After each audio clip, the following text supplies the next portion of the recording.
Etimologicamente, autopercepção vem do latim. Tipo, auto significa si mesmo, claro, e perceptio é o ato de recolher, é aprender através dos sentidos. Ah, entendi. Então não é algo passivo, né? Não é tipo a pessoa sentar no topo de uma montanha, fechar o olho e do nada se iluminar. Longe disso. É um processo super dinâmico de coleta de dados. O tempo todo, a nossa mente está varrendo o nosso ambiente interno e externo, colhendo pistas. Pistas sobre o que exatamente? Sobre quem nós somos, o que a gente está sentindo no momento, do que somos capazes. Tudo isso para tentar montar um quebra-cabeça que faça algum sentido lógico. E entender como a gente filtra ou, sei lá, ignora e distorce esses dados é a nossa única ferramenta real para não virarmos reféns de impulsos, né? Com certeza. É a nossa única defesa contra as manipulações externas também. Legal. Então, se a autopercepção é essa coleta frenética de dados, a minha primeira dúvida é bem física. Onde que esse processamento começa de verdade? Bom, começa no nosso próprio corpo e no cérebro. Porque, veja bem, eu gosto de visualizar o corpo humano como se fosse o painel de instrumentos de um carro extremamente complexo. Uma boa analogia. A gente tem ali luzes de alerta, medidor de temperatura, o nível de combustível.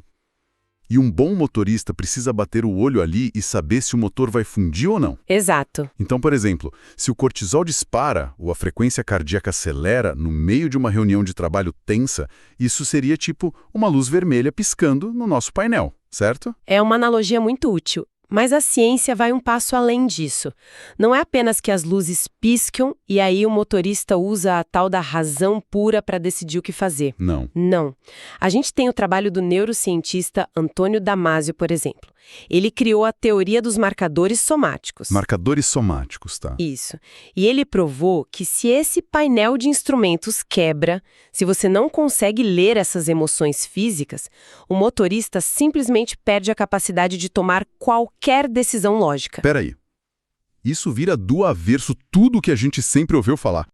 Me disseram que, para ser racional e tomar boas decisões, eu preciso ignorar as emoções. É aquela coisa de engolir o choro e usar a lógica fria, sabe? É o mito do ser humano puramente racional. Mas então o Damasio está dizendo que sem a emoção, a razão simplesmente pifa. Como é que isso funciona na prática? Deixa eu explicar a mecânica disso.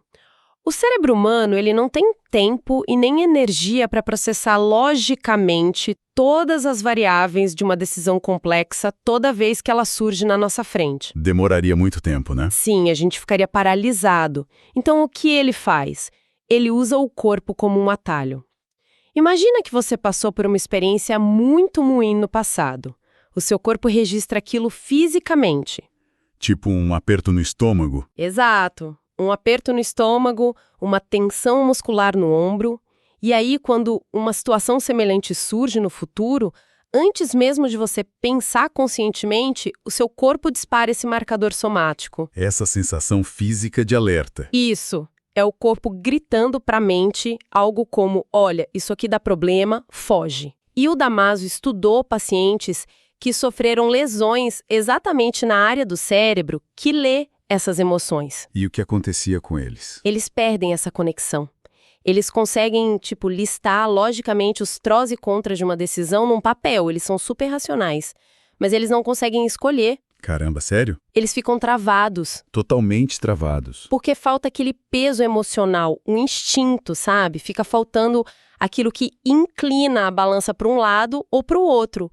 Sem emoção, a decisão colapsa. Uau! Então a razão é, na verdade, totalmente dependente desses dados biológicos que o corpo manda. Fundamentalmente dependente. Mas, e quando a gente age sem nem saber o que está sentindo? Porque, vou confessar, às vezes eu só percebo que estou irritado depois que eu bato uma porta com força. Clássico. É como se eu precisasse ver a minha própria ação, de fora, para entender o que está acontecendo no meu painel interno. Olha, esse fenômeno que você acabou de descrever é o coração de uma teoria muito famosa, a teoria da autopercepção, do psicólogo social Daryl Ben. Ah, o material do bem, verdade. Sim, e a mecânica que ele propõe é meio contraintuitiva. Ele diz que em muitas situações a gente não tem acesso direto aos nossos sentimentos internos. fica tudo meio nebuloso. E aí o que o cérebro faz? O nosso cérebro atua como se fosse um observador terceirizado de nós mesmos. A gente age primeiro, observa o próprio comportamento e, a partir disso, deduz o nosso estado mental. Cara, que loucura! Você bate a porta e o seu cérebro, que é você mesmo, conclui, bom, se eu acabei de bater a porta com essa força toda, eu devo dar furioso. É exatamente isso. A ação, muitas vezes, precede a percepção do sentimento. Isso é genial, mas também é meio assustador, né? Porque se a gente só reage, a gente fica totalmente à mercê daquilo que o Daniel Kahneman chama de Sistema 1, certo? Perfeito, o Sistema 1. Que é aquela parte do cérebro que toma as decisões de forma super rápida, automática e, na maioria das vezes, totalmente irracional. Como é que a gente freia isso, então? O freio existe e tem um nome científico que aparece bastante nas revisões da Nature Reviews Neuroscience. É a metacognição. Metacognição? O que seria isso em termos simples? Em termos bem simples, é sua capacidade de pensar sobre como você está pensando. É conseguir criar aquele milissegundo de pausa entre o estímulo que você recebe e a resposta que você dá. Dá um exemplo prático para a gente visualizar. Imagina alguém recebendo um e-mail super passivo-agressivo no trabalho. Aquela alfinetada, sabe? Nossa, o sangue ferve na hora. Exato. O coração acelera, as mãos suam, os marcadores somáticos disparam. E o sistema on do Kahneman grita na sua cabeça para você responder agora mesmo e destruir a pessoa. O famoso e-mail escrito com o fígado. Isso.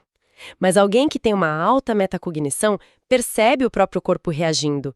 A pessoa lê o dado biológico e diz para si mesma, olha, eu tô alterada. Se eu escrever agora sobre esse estresse, eu vou cometer um erro grave. E ela recua. Ela recua. Ela reduz o erro. Essa pausa momentânea é onde mora a nossa verdadeira autonomia. Certo. Então o corpo é esse painel perfeito que manda os dados através dos marcadores somáticos. E a metacognição seria o motorista lendo o painel e não deixando o carro bater. Excelente resumo. Mas isso levanta um problema gigantesco para mim. Qual? Se o nosso hardware biológico funciona tão bem assim, por que as pessoas ainda tomam tantas decisões péssimas na vida? Ah, essa é a pergunta de $1 milhão. Pois é, porque a gente compra coisas que a gente sabe que não pode pagar, ou continua num relacionamento que é visivelmente terrível, ou sei lá, sabota a própria carreira. Se a biologia está ali gritando, o que está distorcendo essa leitura do painel? A leitura fica distorcida porque o nosso painel interno não opera no vácuo isolado do mundo. A gente passa a vida inteira instalando softwares de terceiros na nossa mente. Softwares de terceiros? E dá o dado puro. Mas a sociedade e o seu inconsciente aplicam filtros que mudam completamente o que você enxerga na tela. Filtros sociais, como assim? Vamos pegar o trabalho de sociologia do Pierre Bourdieu. Ele trouxe um conceito que é fundamental aqui, chamado hábitos. Hábitos, com H, né? Isso. O Bourdieu argumenta que a nossa percepção sobre o que nós podemos ou não podemos fazer na vida não é uma escolha puramente lógica. Ela é moldada pela nossa classe social, pela nossa criação, pelo nosso ambiente histórico. Entendi. O hábitos não é uma regra escrita que alguém te entrega, é um conjunto de disposições invisíveis que a gente incorpora desde a infância e que dita a nossa posição no mundo. Sabe o que isso me lembra? É como se a gente crescesse numa casa com o teto muito baixo. A gente passa anos ali abaixando a cabeça para não bater no teto. Aí um dia a gente sai de casa, vai para um campo aberto. E continua andando curvado. Exato. Continua curvado porque o cérebro aprendeu que tentar pular alto significa dor. Então, no fim das contas, a sociedade é que define a altura desse teto invisível. Essa imagem é perfeita. O hábitos dita o que é, entre aspas, para nós e o que não é para nós. Ele restringe aquele cardápio de opções que a gente acha que tem na vida. Isso influencia coisas muito práticas, né? Totalmente. Isso influencia secretamente os motivos pelos quais alguém não se candidata a uma vaga de emprego para a qual é super qualificado. Influencia o que essa pessoa escolhe consumir e até em quem ela vota. E o mais louco é que a pessoa jura de pé junto que está tomando uma decisão baseada no próprio gosto genuíno dela. Pois é, quando na verdade ela está apenas reproduzindo as limitações desse teto invisível que colocaram nela. E se a gente juntar isso à ideia do psicólogo Albert Bandura sobre a autoeficácia, a coisa fica ainda mais cristalina. A autoeficácia é chave nisso. Sim, porque se esse teto invisível te convenceu desde cedo de que você não é capaz, a sua percepção de autoeficácia desaba. Os dados objetivos na sua frente podem até dizer que você tem, 90% de chance de sucesso num projeto. Mas o seu filtro interno grita que você vai fracassar. Exato. E a sua autopercepção paralisada simplesmente veta a ação. Você foge do risco. E a psicanálise vai colocar uma lente de aumento gigantesca na raiz profunda dessa distorção toda. Para pensadores como Sigmund Freud e o Jacques Lacan, essa autopercepção coesa que a gente acha que tem, o nosso famoso eu ou ego, é, na sua base, uma ficção. Espera, uma ficção. O meu ego é uma mentira. Basicamente, o Lacan descreve isso muito bem num conceito chamado estádio do espelho. Como é que funciona isso? Imagina um bebê. Ele se olha no espelho e vê uma imagem inteira, coesa, controlada. Mas o corpo real dele, a experiência física dele ainda é toda desajeitada, fragmentada, dependente. Ele não tem controle motor ainda. Não tem. Mas o nosso ego é formado com base nessa ilusão de completude que a gente vê no reflexo. O ego é como se fosse uma armadura brilhante que a gente veste para esconder aquele caldeirão fervente de impulsos, medos e desejos que formam o nosso inconsciente. Cara, então as nossas decisões, elas não são realmente lógicas, nunca. Nós só inventamos desculpas para nós mesmos. Na imensa maioria das vezes, sim. O que nós chamamos orgulhosamente de decisão racional é frequentemente o que a psicanálise chama de racionalização a posteriori. Depois do fato. Isso. Funciona mais ou menos assim.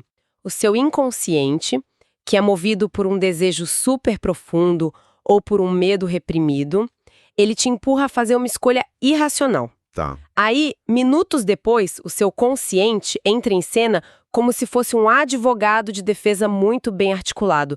E ele inventa uma desculpa lógica, brilhante, para justificar para o mundo o que você acabou de fazer. E o pior é que a gente acredita na desculpa do nosso próprio advogado. A gente acredita cegamente. Mas espera, eu preciso parar tudo aqui. Tem uma coisa me incomodando profundamente agora. Pode falar. Se o meu hábito social restringe o meu menu de escolhas, e o meu inconsciente é quem realmente toma as decisões nos bastidores, puxando as cordinhas, sobrou alguma coisa de mim nesse processo? É uma pergunta pesada. Porque, sério, eu tô mesmo tomando alguma decisão. Isso me lembra demais o behaviorismo radical do B.F. Skinner. Porque pro Skinner, tudo isso de inconsciente e ego é bobagem, certo? Sim, pro behaviorismo estrito, sim. Ele diria que nós somos apenas, sei lá, caixas de carne respondendo a estímulos e punições e recompensas do ambiente, como se fôssemos robôs biológicos. Essa minha angústia faz sentido, é real isso. É uma angústia extremamente válida e você acabou de tocar no nervo central do maior debate da história das ciências humanas. Uau! De um lado, você tem exatamente esse determinismo biológico e ambiental do Skinner. Para essa visão, a sensação maravilhosa que você tem de estar decidindo algo livremente é só um epifenômeno. Ou seja, Mas porque o histórico de reforços e recompensas da sua vida inteira programou você, como um algoritmo, para virar à esquerda naquele cenário exato. cara, isso é aterrorizante. Sem dúvida é. Mas, do outro lado, a neurociência cognitiva moderna e a própria psicanálise oferecem uma saída mais matizada para a gente não surtar. Ainda bem. Qual é a saída? Sim, nós somos massivamente influenciados. É inegável. Para usar uma metáfora visual, imagina que a nossa autopercepção é o navegador de um navio no meio do oceano. Certo, o navegador no leme. Isso. O navegador olha para as próprias mãos ali no timão e ele acha que tem o controle absoluto de tudo. Mas ele não vê que o navio inteiro está sendo empurrado por correntes marítimas violentas que representam o nosso inconsciente. E imagino que os ventos sejam a sociedade. Perfeito. Ventos fortíssimos que são as estruturas sociais, o hábitos do Bourdieu. O Skinner diria que a figura do navegador é uma pura ilusão. Mas as fontes da nossa pesquisa de hoje dizem o quê?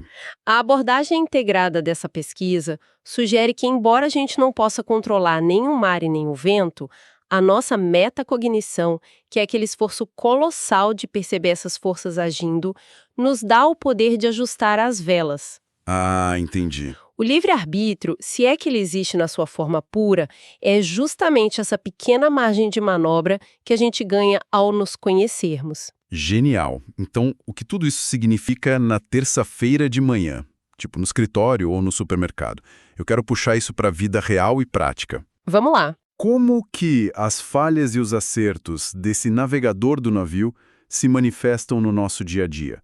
Porque, pensando em falhas épicas de autopercepção, a primeira coisa que me vem à mente é um sujeito comum segurando uma furadeira. Um perigo. Aquele momento exato em que a pessoa olha para um encanamento quebrado ou um móvel super complexo para montar, ela não tem conhecimento absolutamente nenhum de engenharia e ela diz com convicção total, deixa comigo, quão difícil isso pode ser? E 5 minutos depois tem água jorrando no teto da sala. Exatamente. O que é isso na nossa mente? Esse é um exemplo clássico e incrivelmente comum de uma disfunção chamada efeito Dunning-Kruger. O famoso Dunning-Kruger. O indivíduo tem um nível de habilidade tão baixo numa determinada área que ele não possui sequer a base de conhecimento necessária para perceber o quão incompetente ele é. A ignorância esconde a própria ignorância dele. Exato. Como resultado, o cérebro tem horror ao vazio, né? Então ele preenche esse vazio de competência com uma autopercepção absurdamente inflada. A pessoa toma decisões técnicas desastrosas com a confiança de um especialista sênior. É o famoso lema do confia, vai dar certo. E geralmente dá muito errado. E o mais louco para mim é que existe o oposto exato disso no mundo corporativo, que é a síndrome do impostor. Nossa, sim. É uma epidemia hoje em dia. Você pega um profissional espetacular, com um currículo invejável, a pessoa entrega resultados impecáveis todo mês, mas ela vive aterrorizada. Ela tem uma percepção íntima de que é uma fraude total. De que os colegas vão desmascarar ela a qualquer momento. Isso. A pessoa sabota promoções, não pede aumento, porque tem certeza absoluta de que tudo que conquistou na vida foi pura sorte. É literalmente o anti-Dunning-Kruger. Psicanaliticamente falando, a síndrome do impostor tem uma mecânica fascinante. Ela ocorre quando o superego, que é aquela nossa instância psíquica que internaliza as regras morais, os juízes internos e as expectativas externas, ele se torna tirânico. Punitivo demais. Um juiz que não perdoa nada. Isso. O superego dessa pessoa é tão exigente, tão cruel, que ele proíbe o indivíduo de assumir a autoria do próprio sucesso.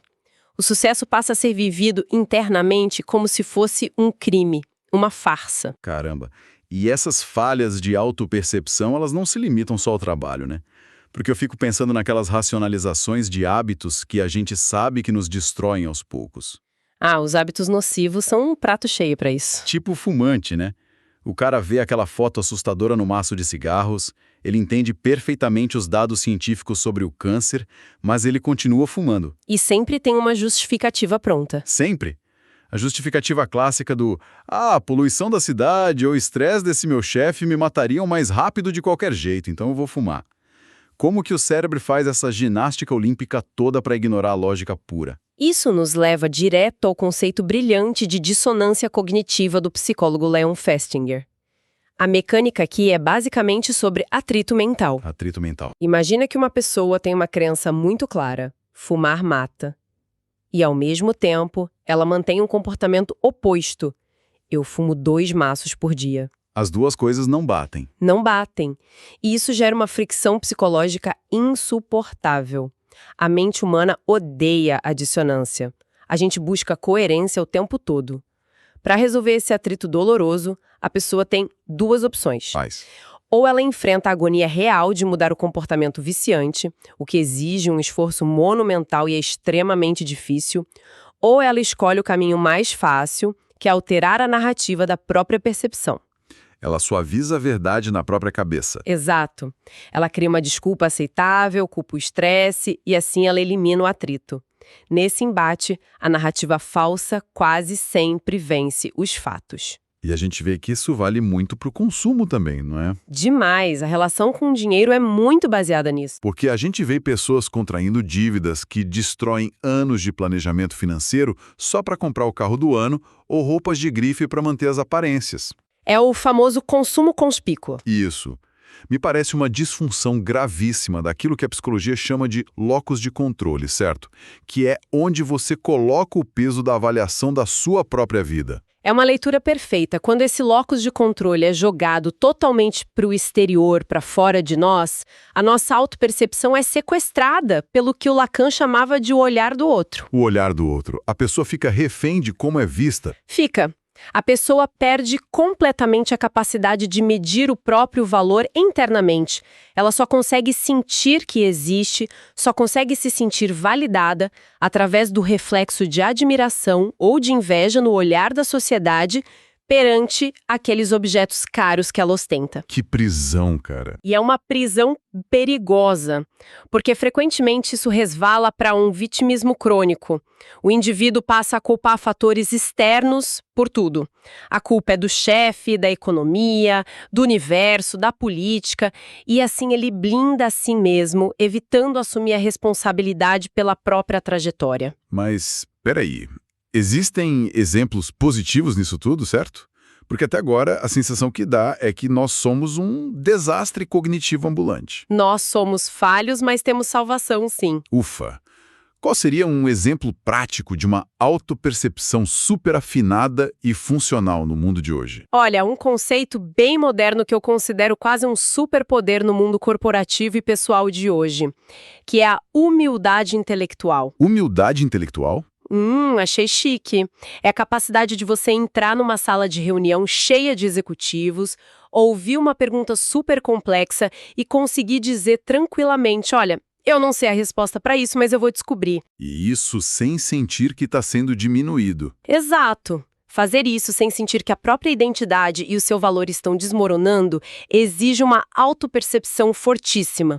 É o indivíduo percebendo que ele não é apenas aquela máscara social que ele veste, a persona, como diria o Carl Jung. Ele é, na verdade, um agente sempre capaz de aprender. Entendi, isso é libertador. E tem um segundo exemplo muito bom, que é a imposição de limites saudáveis. O filósofo Byung-Chul Han, ele define a nossa era atual como a sociedade do cansaço. Onde todo mundo está sempre exausto. Exato, onde todos nós somos pressionados a produzir até chegar na exaustão total. O famoso burnout. Então, nesse cenário, a autopercepção limpa ajuda como? Ter uma autopercepção limpa hoje significa você conseguir ler os seus marcadores somáticos, perceber que o seu corpo está pedindo socorro e ter a coragem imensa de dizer, olha, eu não dou conta disso agora, contrariando a expectativa de produtividade de todo mundo ao seu redor. Cara, é aqui que a coisa fica realmente interessante para mim.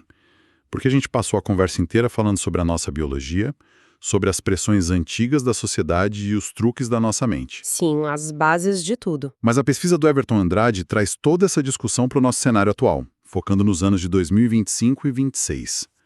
A tecnologia simplesmente mudou a regra desse jogo. Mudou drasticamente. E de um jeito muito rápido. Porque se a gente olhar para o passado, os gregos antigos, por exemplo, eles tinham o oráculo de Delfos, com aquela famosa frase talhada na pedra, conhece-te a ti mesmo.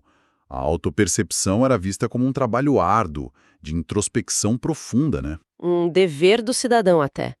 E depois no iluminismo, o René Descartes cravou o penso logo existo, colocando todo o peso da nossa existência na nossa capacidade individual de refletir sobre nós mesmos. E mais recentemente a gente teve o antropólogo Clifford Geertz, certo? Isso! O Geertz nos explicou que nós não nascemos com um eu pronto, embalado a vácuo.